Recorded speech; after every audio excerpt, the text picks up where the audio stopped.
Imaginary and complex numbers. Well, they're not really imaginary, but because we use the word real, it seemed when they discovered the usefulness of this concept that they would call it imaginary. Okay, so let's get going. Imaginary numbers are a component of complex numbers. We'll see more about how real and imaginary work together. So we've got imaginary numbers. We're going to combine imaginary and real to make complex. Well, I shouldn't have written it that way because you don't necessarily. Let me skip ahead. I'll show you. We can skip ahead. We can come back. Let's take a look at an imaginary and real number put together. So we put the real number first, or the real component of the number first, and the imaginary number second. So going back to where we were, it would have been more appropriate. Let me get out my little eraser. Would have been a little more appropriate for me to write this. We'll clean the whole slate. Would have been more appropriate for me to write it as the real number plus the imaginary number is my complex number. Just want to make sure you understand what the relationship is between real and imaginary and complex. The real power of I is that finally we can deal with square roots of negative numbers. Up until now, we've been saying that whatever we had in here had to be greater than or equal to 0. But oftentimes it isn't. And with the use of I, we'll be able to cope with that. We're going to define complex numbers and we'll add and subtract with them.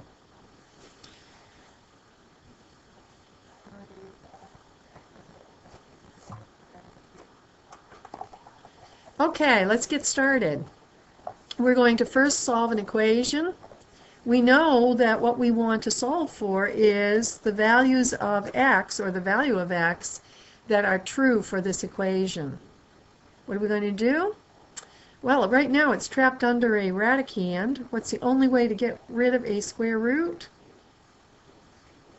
Is to square it. What we do to one side, we must do to the other side.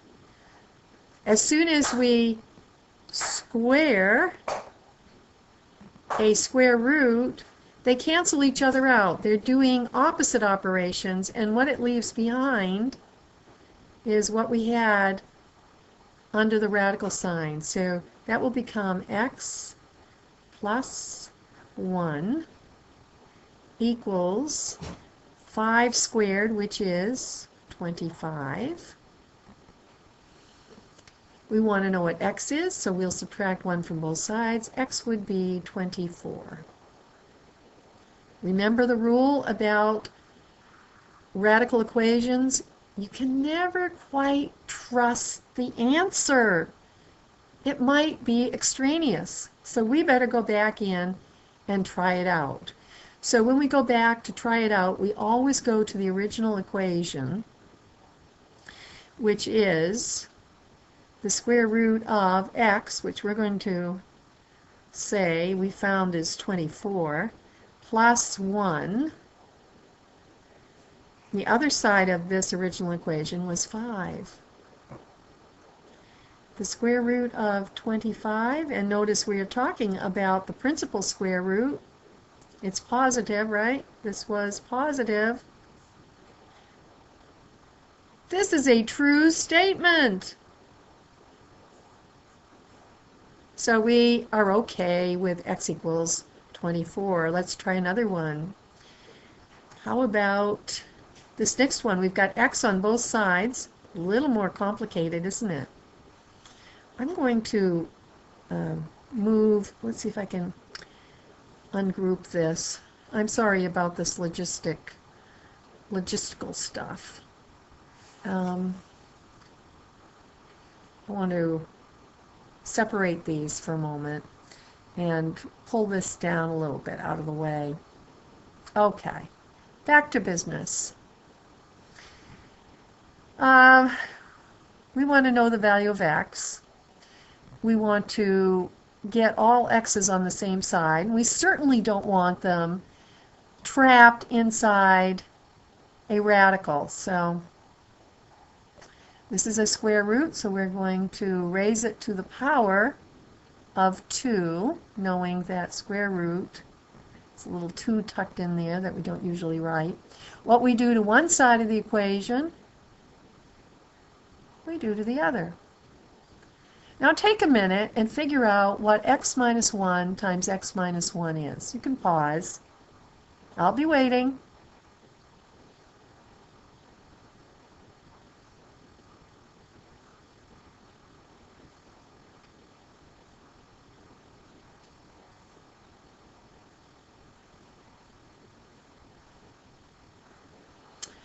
Okay, this will be x squared minus, with our outside we get a minus x, with our inside we get a minus x, so that's minus 2x. Minus 1 times minus 1. It's a perfect square trinomial. On this side, easy, easy, easy, because a square root raised to the power of 2, these will undo each other. They're opposite operations, giving us 2x plus 6. Of course, that's not altogether useful yet. What is it I've asked you to always think of when you see a quadratic? Please, I hope it's coming to your mind.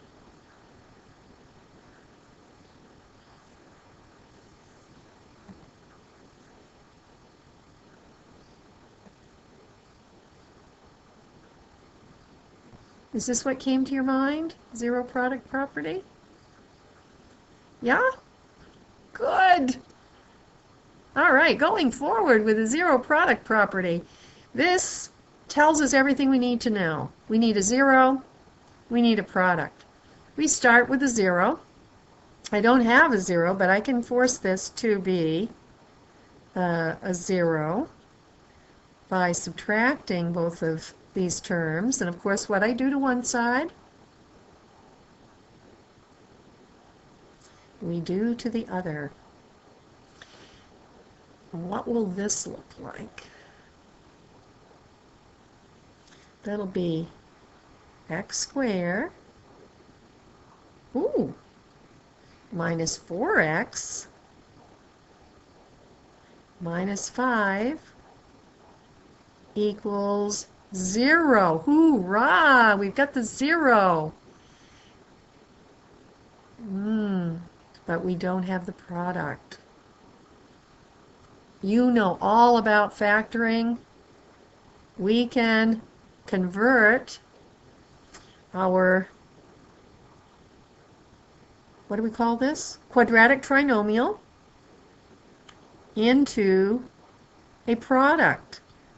A binomial times a binomial. We know, because this is x squared, that we've got to have x times x. And we know with the minus 5 that we've got to have two factors of minus 5, that when we add them together will give us a minus 4. You know, I feel like I can hear you. Yes. Does that work? We've got a positive 1x for our inside, a negative 5x for our outside. We combine them to give our middle term. That's perfect. We'll do our mini equations. X plus 1 equals 0. X minus 5. Yes, that is a minus. So this tells me that x is -1 or a +5. However, a radical, we have to check these because one of these may be extraneous. Let's see what happens when I try a -1. I'm going to change colors just so that it's clear to you that I am just checking now. So always check with the original equation. The left part was x minus 1. If I'm starting here with assuming that x is a -1, I've got -1 minus 1 is equal to, and now originally I had the square root of 2 times x plus 6. Okay. Square root of 2 times -1 plus 6. Let's see how that works out. Okay, I'll have a -2 here. And on the other side, I've got the square root of 4. Square root of 4 looks okay, except that it's positive square root. That's never going to work. This is a 2, and that's a -2. Those are not equal. This was extraneous. All right. Let's try the other one. Well, hopefully that one will work. 5. So x minus 1 is going to be 5 minus 1. 5 minus 1 on this side equals square root of 2 times 5 plus 6. 2 times 5 is 10 plus 6. I've got 4 equals, liking this,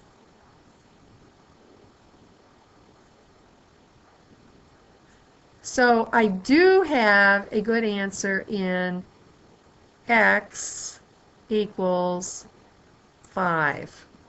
We had to abandon the -1. That turned out to be extraneous. We do expect that we will get some extraneous solutions when we're working with radicals. I'm going to extend this page so we can focus in on this next problem. Maybe I should pull it down a little bit too, away from that other one. I'll extend it some more. Oh, a little too much, you say? Yeah, I agree. Okay. Oh, this is a good lead-in to what we're going to do in this session. I want to know what x is. Yes. So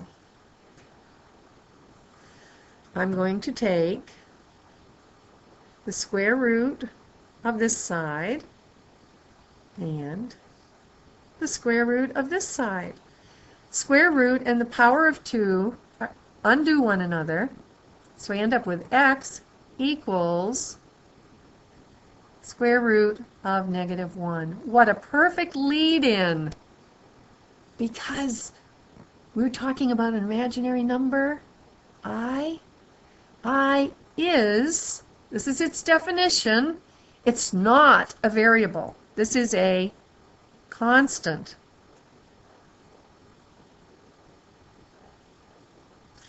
Let me think of another one. Pi, that's a constant. It's a symbol, but it does not stand for a variable. I is not a variable, it's a constant, and it is always equal to exactly the same thing, the principal square root of -1. You're going to see how useful this is. So, getting back to this, that's my answer. Now you're probably thinking about, oh, okay, why don't I check this and see if it's extraneous? I could go ahead and do that, but I think I'm getting ahead of myself. Let's go ahead and talk more about what I is.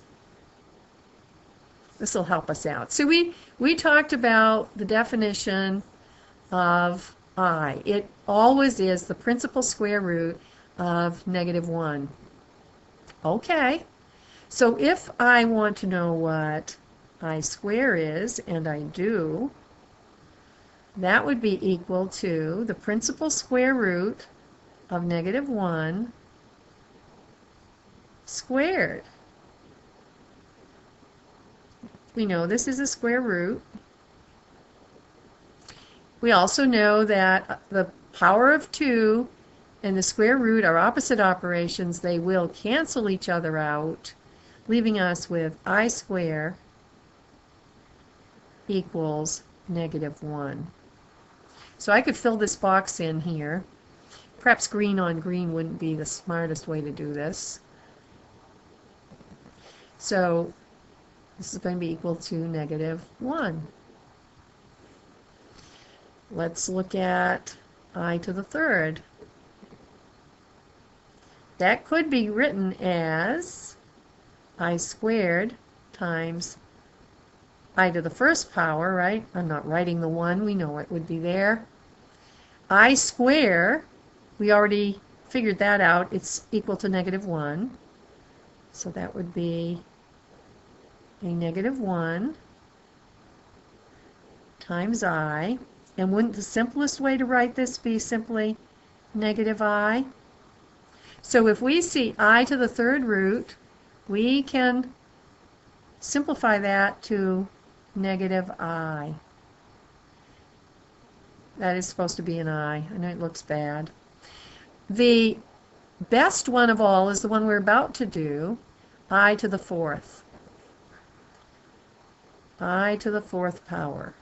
That would be the same as I to the second times I to the second. So let's write it that way. We know what I to the second, or I squared, is. It's -1. So I'll have -1 for my first I squared. And there I have it again. -1 times -1. Don't you love it? It's the best. A 1. Who could ask for more?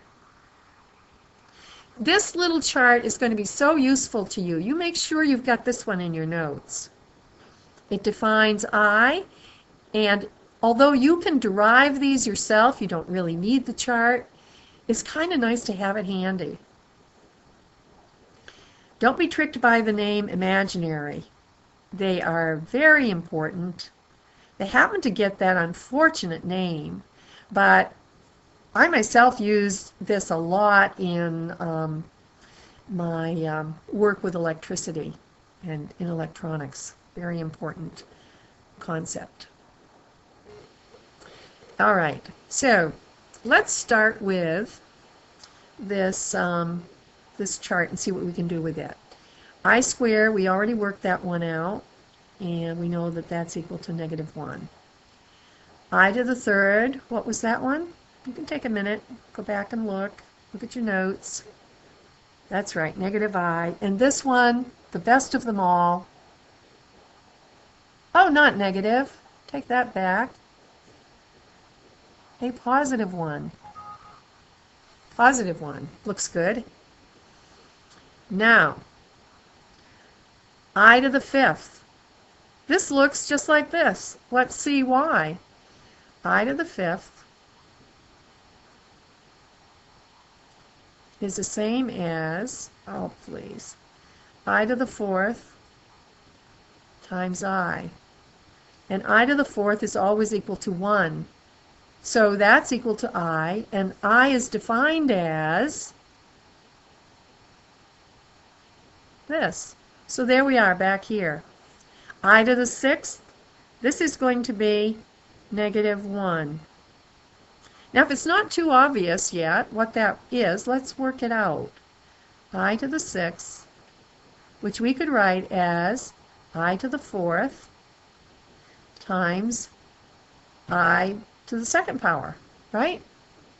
I to the fourth is our old friend 1, leaving us with I squared. And I squared, of course, we know what that is right here.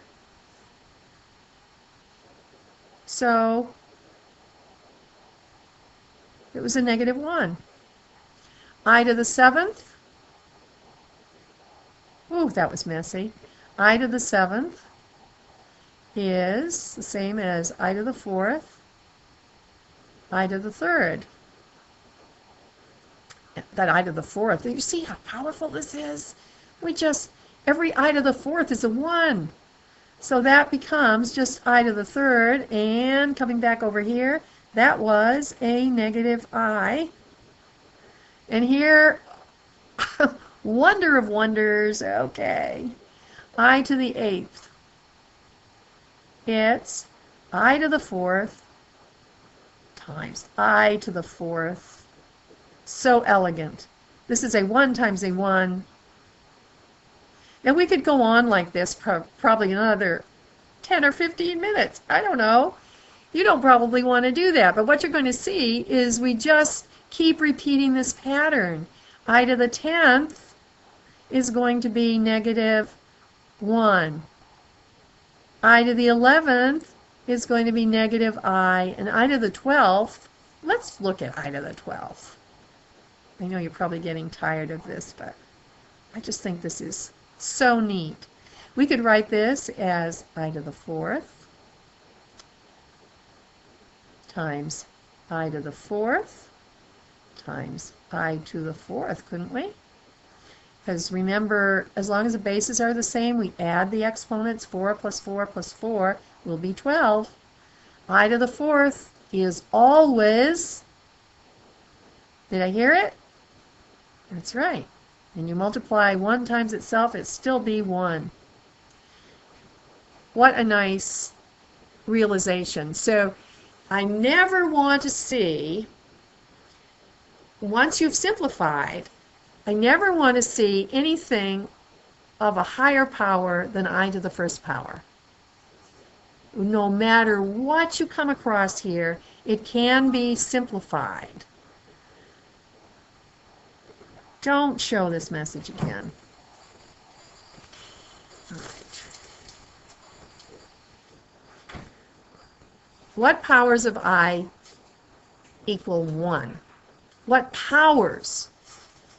Okay, so you're going to picture I, and you're going to picture what these powers are. These are your powers. What powers of I equal 1? 4. Yeah. We just looked at that one.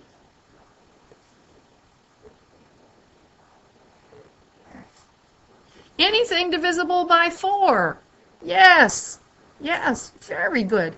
So here's a little trick to keep in mind when you have something like this. This looks pretty ugly. However, I can rewrite it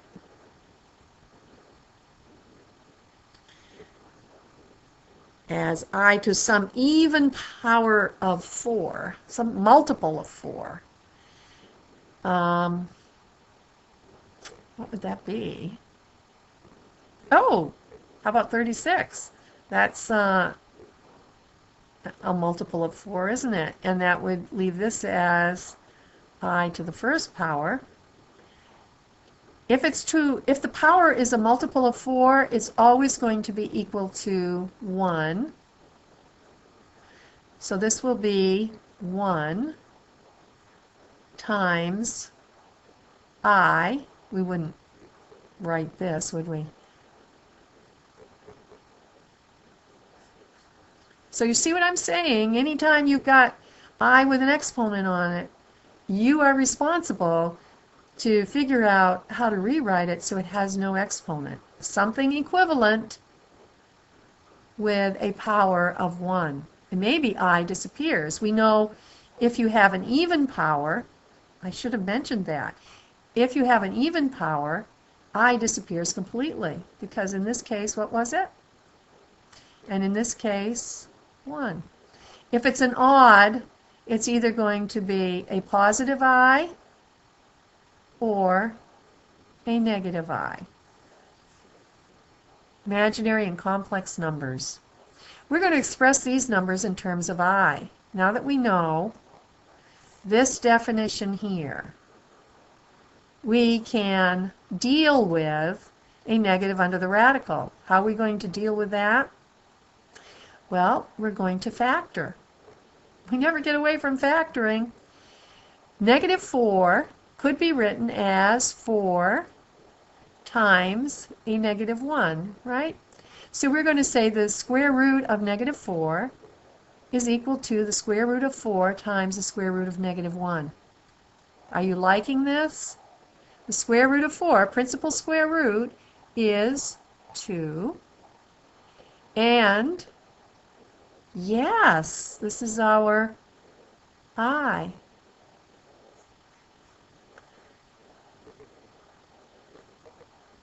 Do you like it? Let's try this one. Here we do not have a principal square root. We've got a negative square root. But I can factor this again. Anytime you have a negative, you are going to want to factor out that negative 1. So square root of negative 3 could be rewritten as these factors, square root of 3 and the square root of negative 1. I like to do that because the minute I have the square root of negative 1, I can replace it with just I. So that would be a negative square root of 3 times I. Be very careful, by the way, about, let me show you, about how far you have that radical go. When I read your answer, whatever you have under the radical, I'm going to assume you want under the radical. Whatever you do not have under the radical, I'm going to assume you didn't want under the radical. So make it very, very clear what's under that radical and what is not. Finally, this one's a little bit more complex, except, well, maybe it's not. It's a principal square root. We like the positive square roots, don't we? So that's going to be the square root of 12 times the square root of negative 1, which would become the square root of 12i. Well, there's something bothering me about this. Bothering you at all?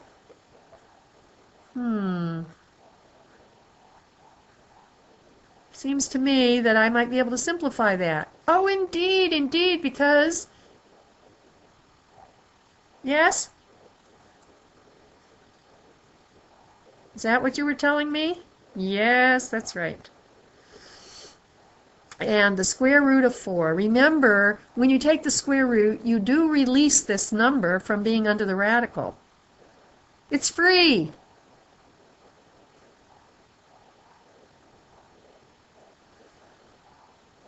Now, I think lots of times you might see that written as 2i, the square root of 3. One of the advantages of writing it like this is that there's no confusion now about whether or not that I was being left under the radical or not. So that might be a good practice, to put it in front of the radical. That way there's no confusion. You do want to be clear in your work what you mean. Let's do some multiplication with I. This is a complex number times a real number. This complex number has a coefficient of 2, so we're going to multiply these two coefficients together, and that will give us 6i. That's probably what you thought it was going to be. Now we're going to multiply these together. This is a little more interesting. They're both square roots, and as long as we have the same index, which is 2, we can multiply together the radicands. So this could be written, the I is going to stay outside, but underneath the radicands we have 2 times 10. That would be the same as I, the square root of 20. See any possibilities with this? Indeed. We could say I, the square root of 4, which is a perfect square, times the square root of 5. Those multiplied together give us a 20. The square root of 4 being a perfect square, we can release this number. 2, that's right. So we've got 2i. And this, of course, we couldn't release. That's our answer for that. How about this one? Interesting, interesting. You want to be very careful here, because one of the things you might be tempted to do is to say, well, I multiply two negatives together, that gives me a positive. It's not that easy. You have to first translate it into I. And I'll show you how you could be misled if you don't do that. So we're going to factor out the 2 and the negative 1 for this first one, right? Square root of 2 could be written this way. And then the square root of negative 2 can be written this way. Square root of negative 3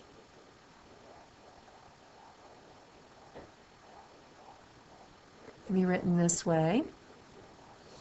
So I'm going to pay particular attention to this. We've got the square root of 2 times I, the square root of 3 times I. Two square roots, same index, so we can multiply together the two radicands. We'll get the square root of 6 times I, which we would usually write as I squared. We know I squared is negative 1. So we've got negative 1 times the square root of 6, which equals negative the square root of 6.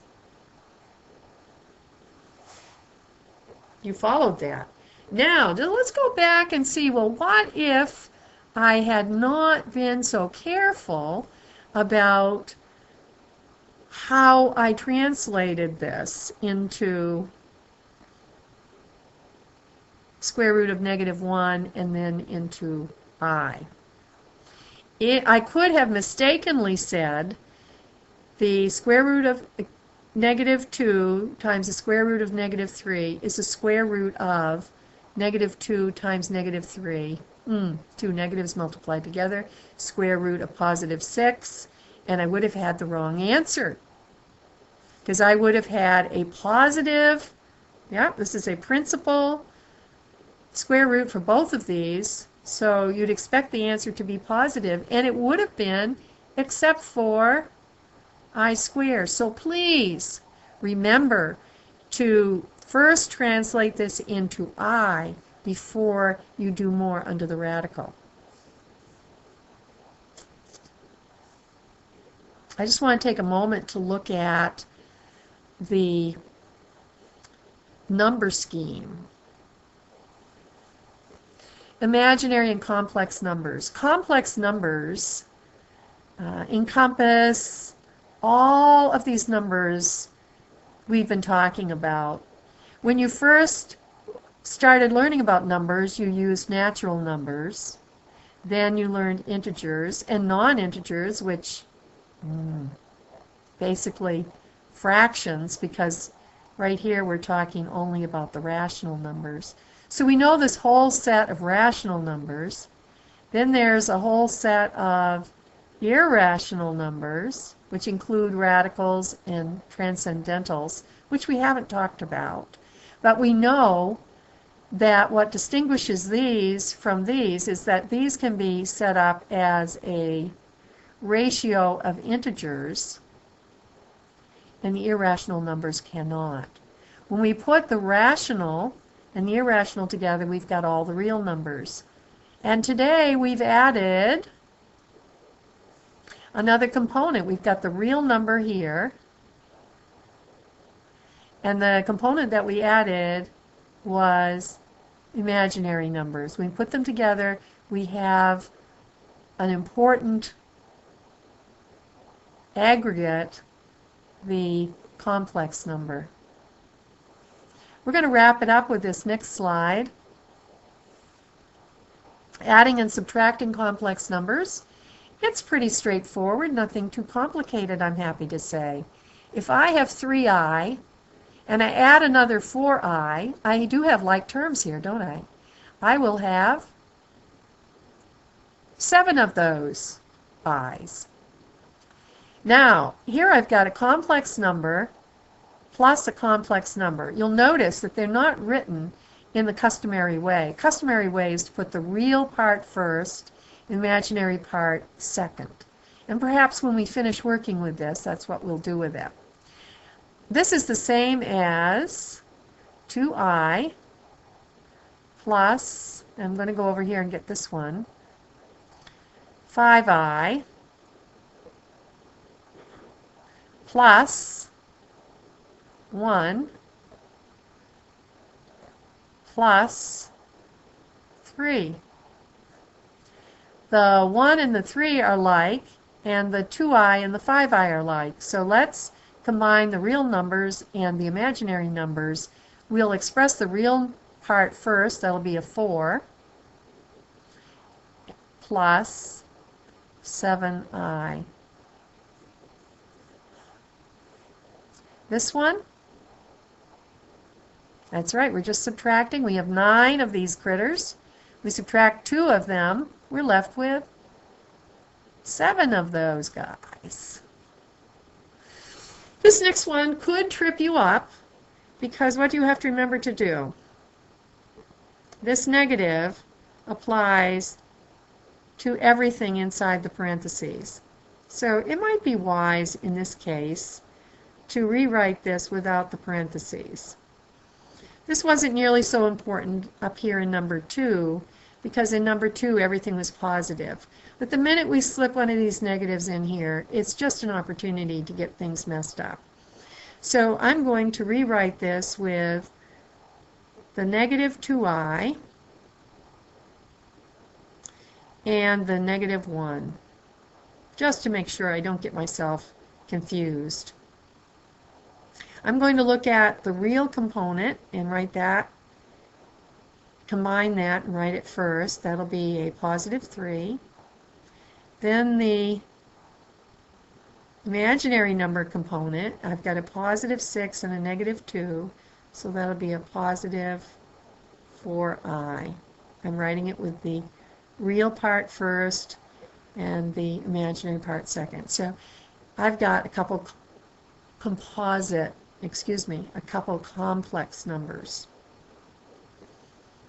We're going to be careful again with this one, just like we were with the one above.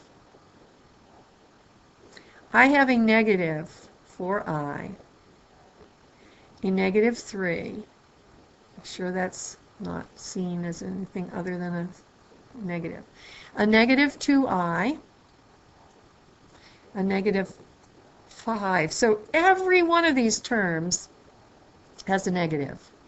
I'm going to look at my real number part first. I've got a negative 3 and negative 5. Then my imaginary, those can be combined.